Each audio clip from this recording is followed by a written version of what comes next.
வங்கக்கடல் பகுதியில் உள்ள ஆழ்ந்த காற்றழுத்த தாழ்வு மண்டலம் காரணமாக சென்னை மெரினா கடற்கரையில் நள்ளிரவு முதல் பலத்த காற்று வீசுவதுடன் கடல் அலைகளின் சீற்றமும் அதிகமாக காணப்படுகிறது. இதுகுறித்த விவரங்களுடன் சிறப்பு செய்தியாளர் அபினேஷ் இணைந்திருக்கிறார். அபினேஷ், கடற்கரை பகுதி இப்போது எவ்வாறு காட்சியளிக்கிறது? காவல்துறை எதுவும் பாதுகாப்புக்காக இருக்கிறார்களா?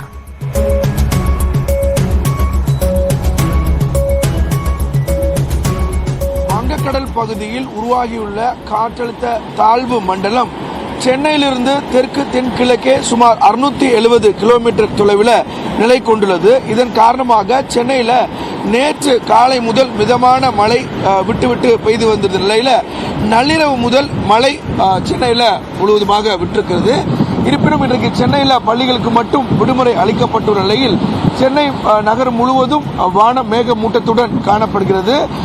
தொடர்ச்சியாக மழை இதுவரை பெய்ய தொடங்கவில்லை. இருப்பினும் சென்னை மெரினா கடற்கரையில் காற்று அதிக பலத்த காற்று வீசுவதுடன் கடல் அலைகளுடைய சீற்றம் சற்றே அதிகமாக காணப்படுகிறது. குறிப்பாக வழக்கத்தை விட இந்த கடற்பகுதியில் அதிக அளவில் காற்று வீசுகிறது. நள்ளிரவிலிருந்து சுமார் 2 மணியிலிருந்து இதே அளவிலான பலத்த காற்று என்பது வீசப்படுகிறது. பொதுவாக இதை பார்ப்பதற்காக பொதுமக்கள் வந்த வண்ணம் இருக்கிறாங்க. இருப்பினும் கடலோர காவல்படையினர் இந்த பொதுமக்களை கடலில் இறங்காம அவர்களை கரையிலிருந்து நிற்கும்படி அறிவுறுத்தக்கூடிய காட்சிகளையும் பார்க்க முடிகிறது. தொடர்ச்சியாக சென்னை நகர் முழுவதும் வானம் மேகமூட்டத்துடன் காணப்பட்டாலும் கூட மிதமான மழைக்கு வாய்ப்பு இருக்கிறது. அதிக அளவில் இதுவரை மழை சென்னையில் இதுவரை பெய்ய தொடங்கவில்லை.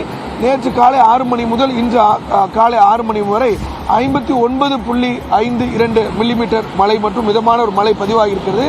எனினும் அந்த ஆழ்ந்த காற்றழுத்த தாழ்வு மண்டலம் புயலாக மாறக்கூடிய நேரத்தில் மழை அதிகமாக சென்னைக்கு இருக்கும் என எதிர்பார்க்கப்படக்கூடிய நிலையில் சென்னை மெரினா கடற்கரையில் பலத்த காற்று வீசுவதுடன் இங்கே இருக்கக்கூடிய அந்த மணலும் இந்த காற்றோடு அதிக அளவில் வீசக்கூடிய அந்த காட்சிகளையும் பார்த்து ஒரு மிஸ்ட் போன்ற ஒரு சூழல் உருவாகிறது. அதே போல நேற்றிலிருந்தே ஒரு ரஃப் சீன் சொல்லக்கூடிய கடல் அலைகளுடைய சீற்றம் சற்றே அதிகமாகவும் காணப்படுகிறது.